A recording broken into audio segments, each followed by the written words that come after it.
evening, everybody, and welcome to Coffee Chatter. This is a little bit of a longer episode today because I'm having a lot of fun with you guys.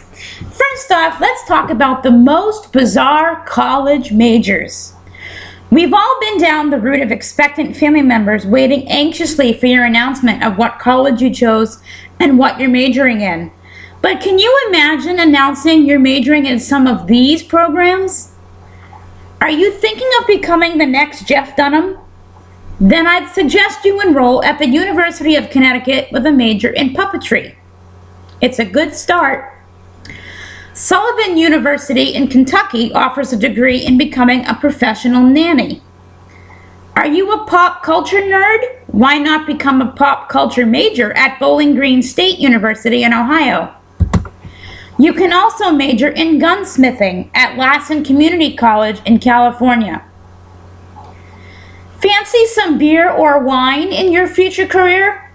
Appalachian State University in North Carolina offers a degree in fermentation. Or you could major in Canadian Studies at Duke University in North Carolina as well. Now this is a major everyone could use, decision making. Where can you major here? Indiana University, of course.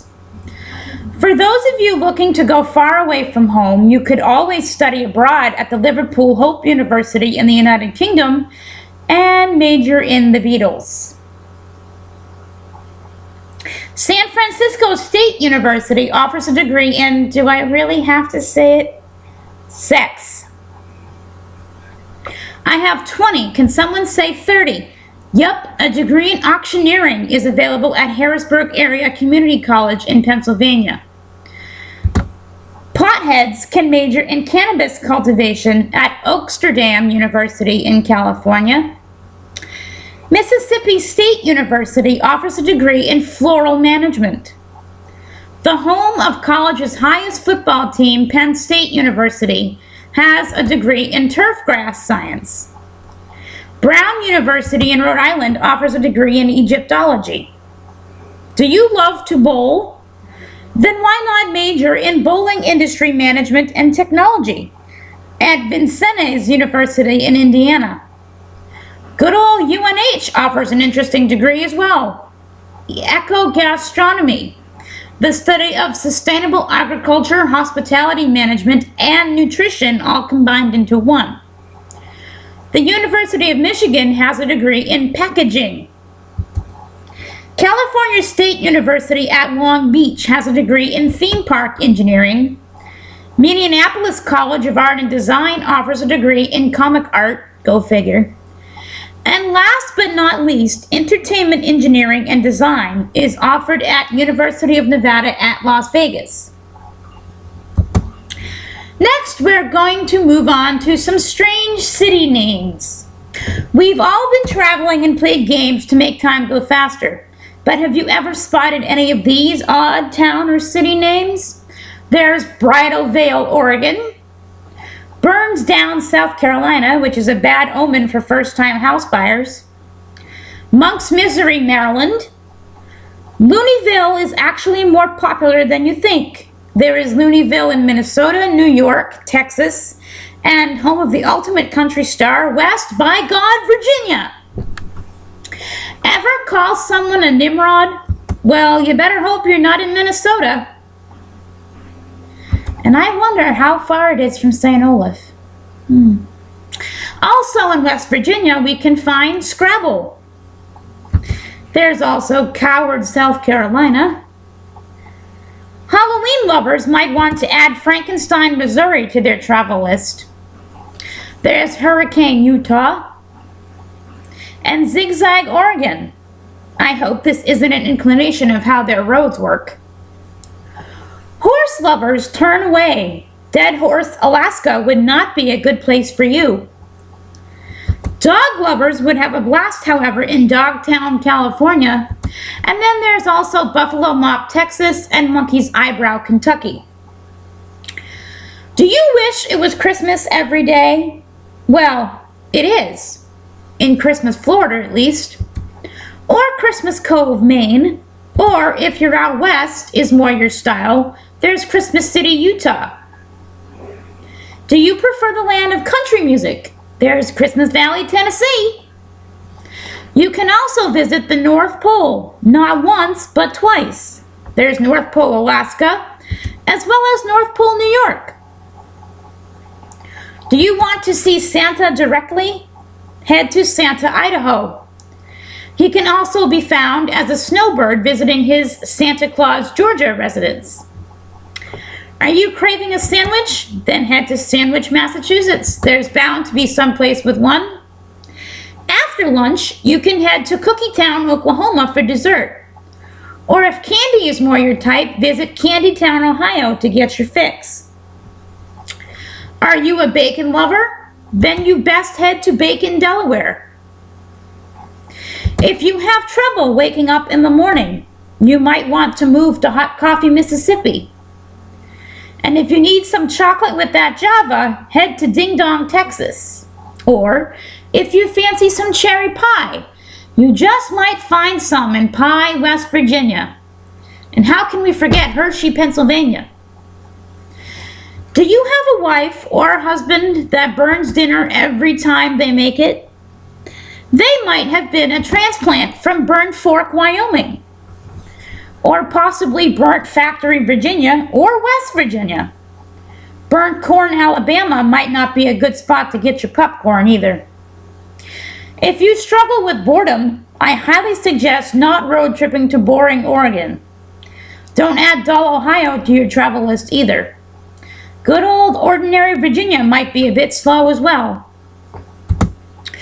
Do you want a trip that makes you feel financially responsible? Head to Money, Mississippi. Money Island Beach, North Carolina is a good option too, along with Money Creek, Minnesota. Are you looking for a place to celebrate Kathy's song, Love at the Five and Dime? Check out Nickel, Texas. While you're there, scoot on over to Dime Box, Texas as well. Dollar, Tennessee might be a bit more expensive though. And Coin, Iowa always gives you your change back. Angel City, Texas might be a good place if you're having trouble with finding angels. Might find some in Angels Camp, California too. If not there, try Angel Town, Tennessee. Are you in need of some alone time with God? Try Pray, Montana for starters. Convent, Louisiana might be good too. However, I would suggest staying away from Hell, Michigan that is. You can also find hell out west in California. But if you're somewhere in between heaven and hell, you might be in half hell, North Carolina. And yes, even right here in New Hampshire, you can find Hell Hollow. There's also Hell's Corners, Ohio. Well, that was fun, so let's move on to some real stuff like TV news. Headlining the TV news section, Darlene is pregnant again. Only this time, it's not her character that's pregnant. That's right, Sarah Gilbert announced on Monday's episode of The Talk that she is expecting her first child. Now for some commentary on the Miss America pageant. Miss America was crowned over the weekend with the finals of the pageant airing on Sunday night. Miss New York won for the third time in a row. Here are some of my rants on the pageant itself. First of all, I feel like they should have the pageant ran the same way the presidency is. You should not be allowed to win more than 1 year in a row. It's not fair to the other states for the same state to win 3 years straight. Obviously, it's not the same person, but it's the same state, and I still don't think that's fair. Second of all, when did playing a tune with plastic cups become labeled as talent? When did talent move from being a comedian or being able to sing or dance to something as simple-minded as banging plastic cups on the table? Yes, it's neat that she can do it to an actual song, but seriously, is that talented enough to represent your state and win? I mean, come on. Next thing you know, being able to blow milk out of your nose will count. Where is this world coming to? Next on our little show is the recap of Dancing with the Stars for the first night. The premiere of what might be the most entertaining season of Dancing with the Stars yet started last night. All 13 contestants danced one of 3 dances that were featured: a cha-cha, a jive, or a foxtrot. Voting is still the same for the most part, and they eliminated the spoken person announcing the dance and instead placed a text box in the corner with the team name and the dance they're doing, which I like a lot better. It's a little bit less evasive and distracting. Julianne Hough joined as a 4th judge, but forgot to get dressed this week, wearing an outfit that was way too low cut. First on the dance floor was General Hospital hunk Antonio and his partner Cheryl with the cha-cha. Antonio had a good start to the season, although his footwork was a little stiff. They were given a score of 25 out of 30. Actress Leah Thompson and her partner Artem took to the floor next with a nearly flawless foxtrot. She had a few missteps, but in general it was a really good, high-scoring dance, giving her 32 out of 40. Janelle and Val were next with a jive. Their intro was way too modern, almost bordering on annoying. She was a bit stiff on the kicks and flicks, but overall she gave the jive a good try. 29 out of 40. Olympian Lolo Jones was next with her partner Keeman Seta, and she demonstrated that some people are good athletes, but not all athletes are dancers. They had a cha-cha, and their introduction was cute, but caused her to mess up. Welcome to adding modern technology to dancing. She also needs to loosen up and enjoy her time on the show instead of focusing on the cameras. Her score, 22 out of 40. As if Lolo didn't make a loud enough statement, fashion designer Betsy Johnson and her partner Tony were next. An interesting fact about Betsy, she is 72 years old. She had the jive, and although she was far from a perfect jive, she was entertaining. 20 out of 40. Radio personality Tavis Smiley ditched the mic for the dance floor with his partner Sharna, attempting a foxtrot. He had a really good dance despite being a little stiff in some spots. They got a 29 out of 40. Kicking off the second half of the show was Sadie Robertson and Mark with a cha-cha. She has great moves and is definitely one to watch out for. She was free-flowing and fun to watch. 34 out of 40.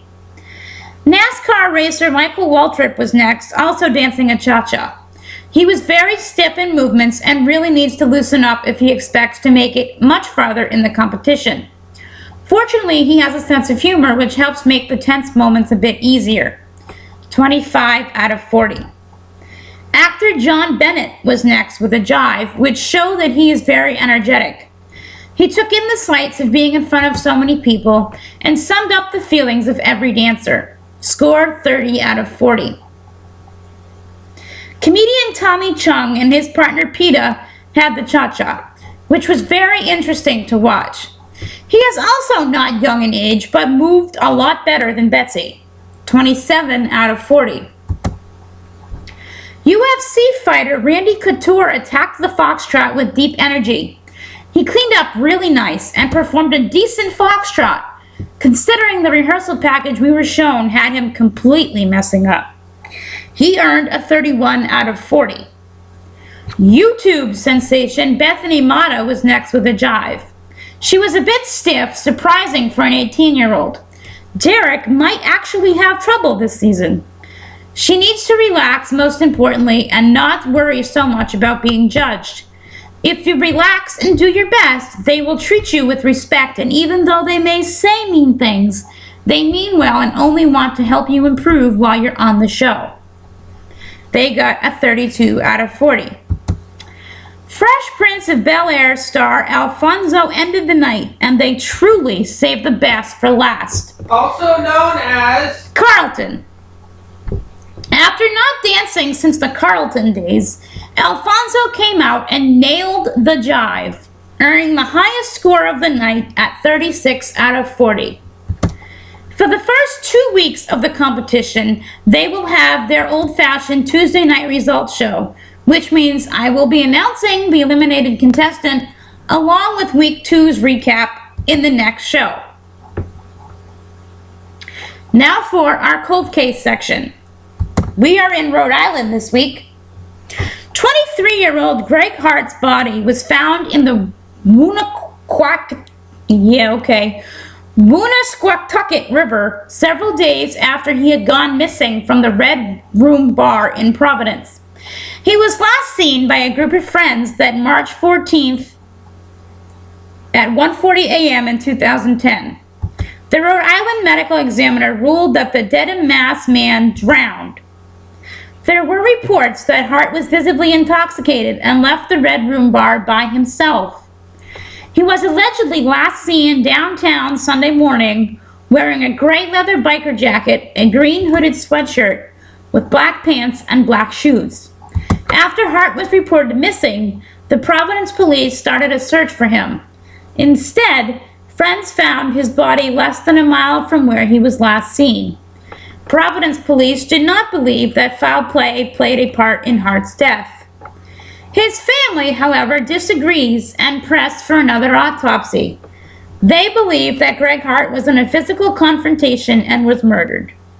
The family is offering a $70,000 reward for information that may lead to information of criminal intent against Greg Hart. I actually have a movie review this week. I watched the majority of Grave Encounters, or at least as much as I could handle, on Sunday night. I started it briefly a few nights ago, but did not get far due to starting it so late. Honestly, I have no idea how this classifies as a movie.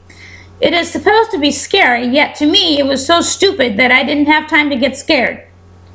It's about a group of ghost hunters who actually are fakes that go to this allegedly haunted asylum. As they're recording for a TV show, members of the crew slowly disappear one by one.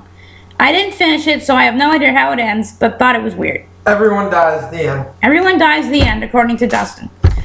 Next, a TV show review. During this time of the year, a lot of new shows come out and try to get ratings and enough of a following to get picked up for a second season. I will try to watch as many new shows as possible and give my opinion on them. The first one I got to try out was the Meredith Vieira Show. I actually thought this was going to be another talk show flop, similar to Katie Couric's, or the remake of the Ricki Lake Show. Believe it or not, this talk show is different. It focuses around women and empowering women to believe in themselves, but also includes your typical talk show topics of current events, actors, and special guests. It's actually very similar to Ellen. Meredith helps audience members with stories that touch her, and then usually she invites them on and gives them a gift or whatever. She also has a segment at the end of her show that shares information about something we may not know. This could be an organization that we need to know about, or a group of people that do something special. Could also be something like a product that's coming out that's helpful, or a disease that nobody knows anything about. It's her choice what she comes up with, and it's actually quite cool. The Meredith Vieira Show airs on ABC at 3 p.m. Eastern Time, the same slot as Katie's show.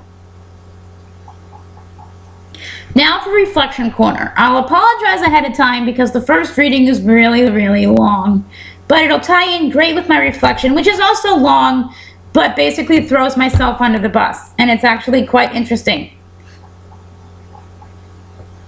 It's not beer, don't worry. It's lemon lime flavored soda from Hannaford.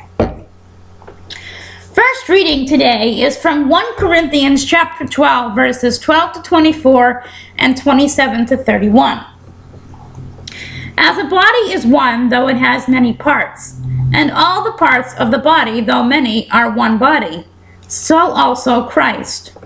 For in one Spirit we were all baptized into one body, whether Jews or Greeks, slaves or free persons, and we were all given to drink of one Spirit. Now the body is not a single part, but many. If a foot should say, because I am not a hand, I do not belong to the body, it does not for this reason belong any less to the body. Or if an ear should say, because I am not an eye, I do not belong to the body, it does not for this reason belong any less to the body. If the whole body were an eye, where would the hearing be? If the whole body were hearing, where would the sense of smell be? But as it is, God placed the parts, each one of them, in the body as He intended. If they were all one part, where would the body be? But as it is, there are many parts, yet one body. The eye cannot say to the hand, I do not need you, nor again the head to the feet, I do not need you. Indeed, the parts of the body that seem to be weaker are all the more necessary.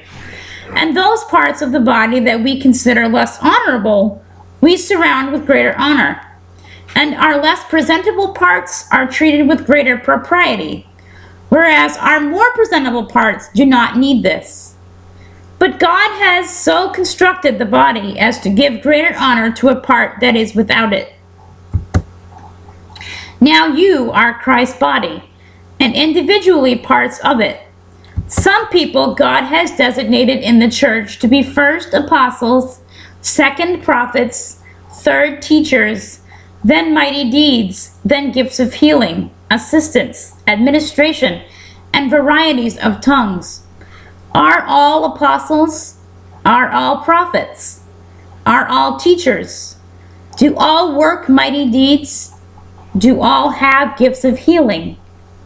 Do all speak in tongues? Do all interpret? Strive eagerly for the greatest spiritual gifts, but I shall show you a still more excellent way. Our psalm today comes from Psalm 126, verses 1 through 6. The Lord has done great things for us. We are filled with joy.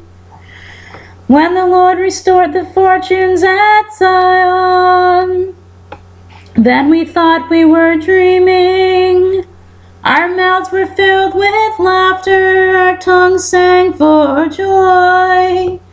Then it was said among the nations, the Lord has done great things for them. The Lord has done great things for us. We are filled with joy. The Lord has done great things for us, oh how happy we were. Restore again our fortunes, Lord, like the dry stream beds of the Negev. The Lord has done great things for us. We are filled with joy. Those who sow in tears will reap with cries of joy. Those who go forth weeping, carrying sacks of seed, will return with cries of joy, carrying their bundled sheaves. The Lord has done great things for us. We are filled with joy. Sorry for the crappy voice. I'm apparently still getting over a cold that I thought was gone. Our gospel message today is from John 17:11 through 19. And now I will no longer be in the world, but they are in the world, while I am coming to you. Holy Father, keep them in your name that you have given me, so that they may be one just as we are. When I was with them, I protected them in your name that you gave me, and I guarded them, and none of them was lost except the son of destruction, in order that the scripture might be fulfilled. But now I am coming to you. I speak this in the world so that they may share my joy completely. I gave them your word, and the word hated them, and the world hated them, because they do not belong to the world any more than I belong to the world. I do not ask that you take them out of the world, but that you keep them from the evil one. They do not belong to the world any more than I belong to the world. Consecrate them in the truth. Your word is truth. As you sent me into the world, so I sent them into the world. and I consecrate myself for them, so that they also may be consecrated in truth. Now for the reflection. Remember, this is me throwing myself under the bus, so all comments are welcome. Should be interesting to see what happens here. Once again, today's reading and gospel reading are able to connect to each other. Since the reading has a topic I want to spend a bit more time on, I'll start with the gospel, which seems to be Jesus pouring his heart out to his Father for us, saying he doesn't want to leave us because he knows the world is evil, but since he has no choice in the matter, he instead asks his Father to watch over the rest of his followers and make sure we stay in the truth and are not impacted or affected by the evil one. This reading also brings forth a big pointer that we need to remember more often. It's so important that he mentions it not once but twice. We are not made for this world. We are followers of Christ, pilgrims that are just passing through here on our way to our eternal home. Our job while on earth is to help as many souls as possible, which ties us into our first reading, the reading of the parable of the talents. It talks about just as all the parts of our body, even the ones we hate or complain about, are needed in order to make things complete, so must we all work together, with each of us being given different gifts to work with. Some of the gifts that are not mentioned in the reading include the gift of music. Not everyone can sing or play the guitar or play the piano or play the organ, but they may have a different gift that's just as meaningful as a singer. Read books. Right, the gift of words, writing books is another one. One gift that many Catholics or devout Christians get ignored for is the ability to communicate with those that have left us, or have other abilities to foresee things that may or may not happen or have happened in the future. I believe a portion of this problem is due to the media and how everyone instantly calls them psychics. Psychic sounds so negative and unbelievable that many people get a bad vibe about these people and are forced to believe that what they are saying is made up. Same thing with mediums. However, I will agree that some mediums are fakes. As with any business. Like our neighbors upstairs. Yes. And those few mediums that abuse their clients or pull their legs make a bad rap for the rest of them.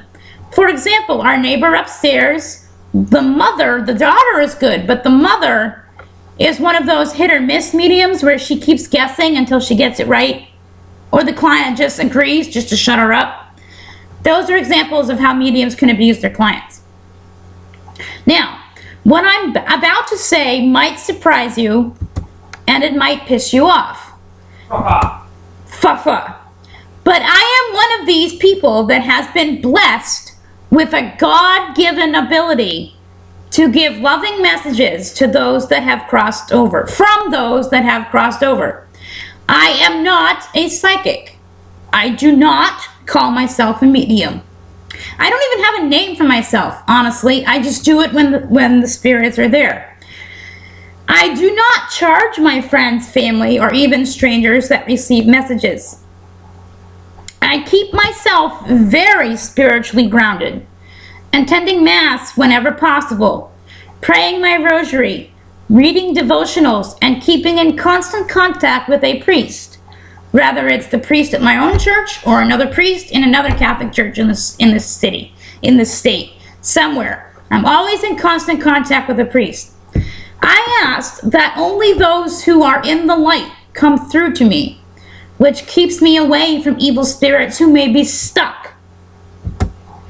Our first reading today mentions gifts of prophecy and gifts of healing. While I may not be a priest or a nurse or a doctor, my ability that I was blessed with allows me to touch those who are grieving by allowing them to hear important messages from their loved ones who may have left this world too early or even tragically. Or they may have even died naturally of old age, but want to let their relatives and loved ones know that they're still being watched over. I will never go up to someone in a public place, such as a bank or a grocery store, unless the message is really important. I've had one mother say she can finally sleep at night after hearing from her son that died suddenly of an unknown cause. It was so mysterious that the mother asked me to ask her son if he killed himself, which he didn't. I also have a friend whose son did commit suicide, and he was able to come through for his parents and talk for a full hour, filled with messages. Friends have connected with grandparents, brothers, and even childhood friends. So I'm not a nurse, but I still administer healing to these people by allowing them the final chance to say goodbye to someone they might not have been able to, or to find out what happened, or to hear from their relative once again and reminisce about fun memories or important messages that need to be told, such as apologies, warnings of health issues, or upcoming family problems. I've lost a few adult friends over this who shall remain nameless, and I honestly do not care. I will probably lose a few more once people watch this episode, but again, I do not care. If my friends cannot have an open mind, or at least the ability to listen to what their relatives have to say, then they don't deserve to be called true friends in the first place. I'm not asking you to believe in my ability. I'm asking you to listen to what the spirits are telling you. I am doing nothing wrong. I am simply using a God-given ability. One listed right in this week's reading, the gift of healing. Rant over and on to saints of the day, which there are a lot of. We will start off with Saint Edith of Wilton. Edith was a Benedictine nun that was born in Kemsing, Kent in 961. The daughter of King Edgar and an unmarried woman named Wulfrith. Immediately after Edith's birth, her mother took her and moved to Wilton Abbey. Wulfrith soon became a nun, doing penance for the sin she had committed, and eventually she was named abbess. Edith was raised in the abbey and educated by 2 chaplains. Shortly before her 15th birthday, she was professed as a nun. It is said that her father attended her profession and tried to entice young Edith back to court with gifts of gold and silver, but she refused.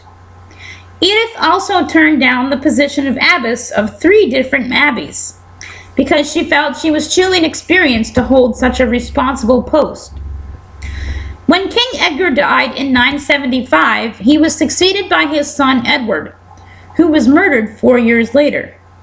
A few noblemen who had supported Edward then asked Edith to take the throne, but again she refused, preferring the serenity of life in the abbey. As a nun, Edith lived quite happily and was particularly dedicated to serving the poor and taking care of wild animals. She was also gifted in the arts, especially at lettering, illumination, and embroidery. In 984, Edith had a chapel built at Wilton in honor of St. Denis, a French martyr. During its dedication, Archbishop Dunstan of Canterbury foresaw Edith's death. A little over a month later, 23-year-old Edith died on September 16th. Today, one of Edith's passions was caring for animals. Today, many groups reflect Edith's concerns by animals that might otherwise be euthanized. Here are 3 organizations that are dedicated to finding homes for abandoned animals. The Michigan Animal Adoption Network of Lavona, Michigan, which was founded in 1994, assists local animal rescue clubs and finds new homes for cats and dogs. The Friends of Camden Animal Shelter in New Jersey rescues and shelters stray animals. The group also sponsors educational programs about the humane treatment of animals. The Max Fund Animal Adoption Center of Denver, Colorado provides medical care to injured domestic animals with no known owners. Like Edith, the founders of these organizations realize that all of God's creatures deserve to be cared for and loved. Consider carrying on their efforts by adopting a pet from a local shelter or a humane society.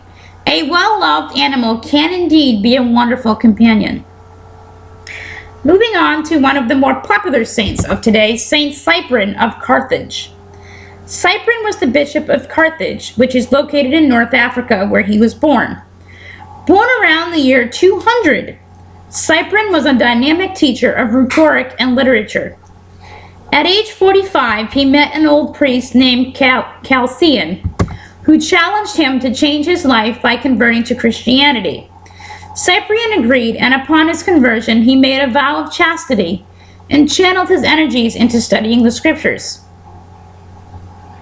Within 2 years, the new Christian was ordained a priest and appointed to the post of Bishop of Carthage. During the persecution of Christians by the Emperor Decius, Cyprian was forced to retreat to safety. He counseled his clergy by letter and made sure they administered the sacraments to Christians in prison. In Cyprian's absence, a priest named Novatus became the leader of a group of dissenters, thus creating a schism. In the face of persecutions, many Christians had renounced their faith. Cyprian favored a period of penance for returning lapsed Christians, whereas Novatus believed that they should receive communion without any penance at all. Upon returning to Carthage, Cyprian denounced Novatus and had him and his followers excommunicated. After nurturing his followers through an epidemic of the plague, Cyprian and his flock faced another wave of persecutions in 257 under Emperor Valerian. When Cyprian refused to perform pagan rituals, he was exiled. A year later, he was tried again, and this time he was condemned to death and beheaded. Cyprian is remembered for his writings on such subjects as church unity and the role of the sacraments, as well as his sermons and letters. He was quoted in the documents of the Vatican II Council in 1962. Cyprian of Carthage lived life to the fullest, despite having to overcome religious persecution and opposition from other clerics. Centuries later, disabled athlete Diana Golden Brashanan spent her life overcoming numerous obstacles as well. An avid skier from the time she was 5, Diana was 12 years old when she lost a leg to bone cancer. But she was back on her skis 6 months later. A competitive racer throughout her life, Diana refused to be derailed by cancer, which claimed her life at the age of 38. Her accomplishments include 10 gold medals at World Disabled Ski Championships and 19 gold medals at the United States Disabled Alpine Championships. She was voted Female Skier of the Year by the 1998 U.S. Olympic Committee. She was inducted into the United States Ski Hall of Fame and the International Women's Sports Hall of Fame. Her love of life and lack of self-pity is an inspiration to everyone, no matter what life brings. To learn more about Diana and other courageous sports figures, go to www.womensportsfoundation.org. That's women's with an S. Women's Sports Foundation. Our next saint is Saint Cyprian's buddy, Saint Cornelius. So this might sound a little bit familiar to you. Cornelius was a pope born in Rome, Italy. Cornelius was a priest and a member of the prominent family in Rome. He was named the new pope after the death of Pope Fabian in 250, during the persecution of Christians by the Emperor Decius. Cornelius' election was not unanimously accepted, however. At the time of Fabian's death, the priest who was favored to succeed him was in prison. So the clergy of Rome decided to govern as a college. So we all know how that ends up. Their spokesman was a priest named Novatian. See, the name is different, but it's the same story. When the election was finally held, the imprisoned priest had died. Though Novatian expected to be named pope, the clergy chose Cornelius instead. Cornelius had the support of the powerful bishop of Carthage named Cyprian. Sound familiar? Novatian had himself consecrated a bishop, and a schism followed.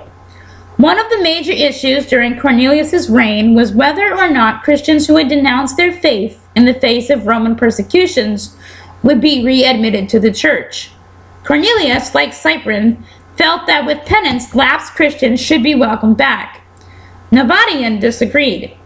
In the fall of 251, Cornelius organized a synod in Rome that excommunicated Novatian and his followers. In 252, Christians were blamed for the outbreak of the plague in Rome, and persecutions were renewed. The Roman authorities deported Cornelius to Sivakakia. While there, he received a letter from Cyprian, telling him to look upon his banishment as an opportunity to suffer for Christ. Cornelius died in 253. His body was buried in the crypt of Lucina, inscribed with the words Cornelius Martyr. Cornelius left a crusade on behalf of the Christians who suffered lapses in their faith.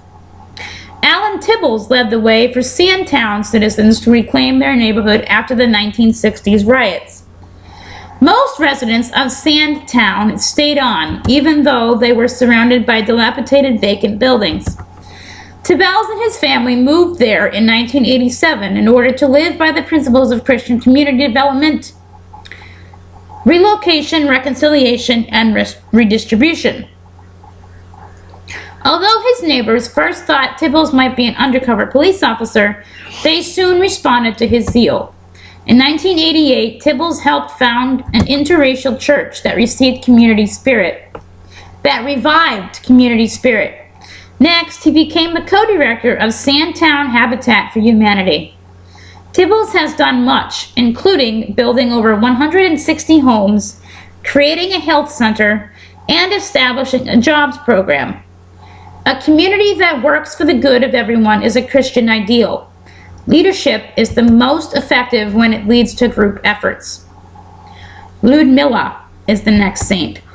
Ludmilla is the patroness of Bohemia, Czechoslovakia, as well as the patron saint of widows and converts. Born in Moravia, the daughter of a Slav prince, Ludmilla was given in marriage to Borovy, the Duke of Bohemia, when she was in her early teens. Soon after their marriage, Ludmilla and the Duke accepted Christ into their lives and joined the church in 874. The couple was very successful in gaining converts and founded the nation's first Christian church at Levi Hardek. Despite their success, Ludmilla was aware that anti-Christian sentiment was a constant threat to their efforts. When the Duke died in 894, the threat became more pronounced. Radislav, who succeeded his father, was devout in his faith, but his wife, Dramira, resisted becoming a Christian. When the couple's first son, Wenceslas, was born, Radislav persuaded Ludmilla to raise him. Ludmilla loved caring for Wenceslas. Under her care, the young heir to the throne received a solid foundation in Christianity, as well as schooling in Latin and Slavonic. But eventually, the arrangement fueled the resentment toward Ludmilla and the church. In 916, the family was thrown into further turmoil when Radislav was tragically killed in battle. Because Wenceslas was only 14, Dramira assumed power and immediately removed her son from Ludmilla's care, with the support of the anti-Christian party. Fearing that Christianity would be wiped out under Dramira's rule, Ludmilla urged Wenceslas to assert his right to the throne before he came of age. Wenceslas would eventually rule Bohemia, but not before Ludmilla was strangled to death by two anti-Christian noblemen. She is buried at St. George's Church in Prague. And yes, St. Wenceslas did become a saint. Ludmilla's decision to serve as teacher and mother to her grandson is mirrored in the life of Mother Maria Skobtova. Born to an aristocratic family in Latvia, Maria fled to Paris with her husband and children during the Bolshevik Revolution in 1917. Soon after, the couple's second child died of meningitis, a tragedy that caused Maria to rethink her life. Determined to become a mother for all who need maternal care, assistance, or protection, the loving woman immersed herself in the Lord's work, visiting prisons and hospitals and assisting other Russian refugees. She then became a nun and opened a large house in the city with a chapel, soup kitchen, and rooms to shelter destitute refugees. During the German occupation of Paris, Maria's house became a haven for Jews hiding from Hitler's troops. She was eventually arrested for her activities and sent to a concentration camp, where on Good Friday, March 31st, 1945, she took the place of a Jewish prisoner about to be sent to the gas chamber.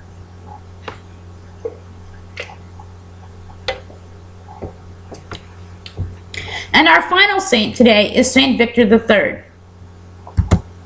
Victor was an abbot of Monte Cassino and a pope. He was born in Benevento, Italy, around 1027, and was named Dalfer. As a young man, he wanted to become a monk, but his parents insisted he marry. After his father's death, Dalfer ran away to live in seclusion as a hermit. Soon after, relatives found him and forced Dalfer to return home. A while later, his family finally allowed him to enter a Benedictine monastery. He took the name Desiderius, traveled for several years, and settled eventually at the Abbey of Monte Cassino near Rome, the founding house of his order. In 1058, he was elected abbot and supervised the restoration of many buildings and the erection of a new church. Desiderius also strengthened the monastery's spiritual life, requiring strict obedience to the order's rules. Desiderius ruled at a time when the papacy was often at odds with Europe's rulers. Several times he tried to improve relations between the current pope and secular leaders. His strategic diplomacy brought together Pope Nicholas II and the Norman Duke of Puglia, Robert Guiscard. Desiderius also acted as a liaison between Pope Gregory VII and several Norman leaders. When Pope Gregory VII died in 1085, he was in the midst of conflict about church policy with Henry IV, the Holy Roman Emperor. The cardinals elected Desiderius Pope in 1086 with the hope that he could end the crisis. At first, Desiderius refused the papacy, but he finally accepted and took the name Victor III. Unfortunately, Victor died several months later and was buried at his beloved Monte Cassino. In 1887, the church beatified Victor, except in Monte Cassino, where he has the title of saint already and is venerated as one. Taking on a new leadership role often involves dealing with inherited problems. Victor came to Monte Cassino more than 500 years after it was founded, and his progressive actions reinvigorated the abbey. His diplomatic methods made change easier for the monks, and his efforts drew the support of the wealthy, who contributed to the monastery. Similarly, I hate that word, in recent times, the United Way called upon a new leader to boost its image and strengthen its finances. In 1992, when Elaine Chao took over, she faced the task of repairing past wrongs, because the year before, the charity had been tainted by the criminal acts of its former leader. Nonetheless, Elaine successfully met these two challenges. She restored the confidence of United Way employees. She also increased donations that had declined after the scandal. Like Victor and Elaine, we sometimes have to restore or rebuild things in our lives, from homes to relationships and trust. Pray for God's help to make these tasks easier. Our closing prayer this week. O God, in your wisdom you have bestowed upon your church the life of Blessed Cornelius. His strength enabled him to pardon those whose weakness led them to deny their faith. We pray that we can be true to our faith each and every day.